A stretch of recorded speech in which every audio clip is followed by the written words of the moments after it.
I woke up this morning, and I've been drinking coffee all morning, by the way. And I woke up this morning, and I walk across the house, and on the dining room table, there's the papers out from the Waterloo Courier, and the cover, it says, UNI faces fork in the road. Game decisive on season, a lot of headlines like that, and I go, well, that's a good way to start the morning. So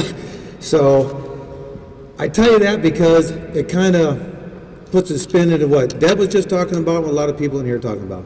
The fork in the road comes many times, and you got to make decisions when that fork comes. And for me, I've been guided by a lot of great people to help me make those decisions. And it all starts, when you're in your younger days. And I hear all the honorees, and I can't congratulate enough for being here, but all the honorees mention their parents. Their parents are big to them because they're the part of making that decision when you're on your own, making your first decisions out of high schools of what to do. Well, my folks were awesome, and my mom's here today and my family's here today. But the deal with what I learned from my dad was toughness and hard work. He'd get you up in the morning. I mean, I played piano. If you don't know, I'm a piano player. I know one song.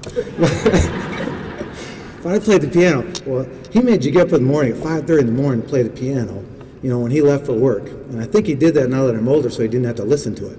But you had to get up and get your work in before you went to school, so that when you did go to your football and your athletics afterwards, that you're really the things that you needed to get done were done. And that's what I learned from him. And the other thing was, you play on Friday night football and you get all, your friends are going home, they're doing stuff on Saturday and relaxing. Well, at my house, you went to work on Saturday. And it really wasn't work to him because it was his farm.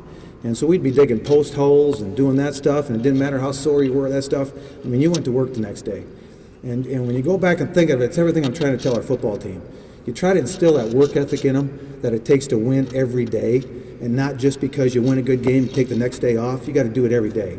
And that's what people, will teach you as you grow up. The next fork in the road came for me is when I met my wife. And she was a smart one, and Troy was right. But she was a smart one because she and her family were great about the discipline of academics and going to college and those types of things.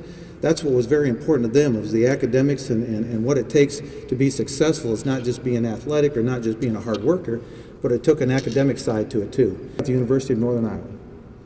And that's what separates us here. And we have to hang on to that and fight for that, because it's not like that everywhere. All these Iowa ladies that were up here, I remember every one of them, man. They were awesome, okay? I remember that. That was my first year as a head football coach here. And the teams that have gone through here. So what we have to fight for and build on is the core, the foundation of this institution is our community, our alumni, and all the people that have been there over all the years, from Dave Peters to our athletes, to all the fans and all the former teachers here. Because that's what built this institution, and it's not just a bunch of buildings. This place means a lot to a lot of people. It's changed lives because a lot of these people have gone on to become teachers. And that's what this institution is about.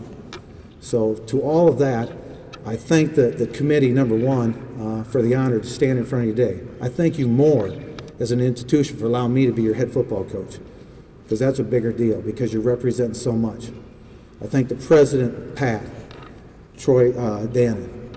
They have stabilized our athletic department. They have moved our athletic department in a positive direction. 3 years ago, it was not in a good spot. Today, it's in a good spot, getting stronger. And a lot of that thanks goes back to you, the people behind the scenes that are always there fighting for it and leading this thing in the right direction. So, I don't want to stand up here and do it because we got a football game to play. But I can't thank you enough. And when you fight for your teams and you fight for this university, you're doing it for a great cause. You're doing it for student athletes in the future, but you're doing it because of what you built over the course of time, and it means something. It means something. We now have our mark, our trademark is across this country. When you see the UNI logo, it means something, and it means something because of what you all built. So thank you for all that.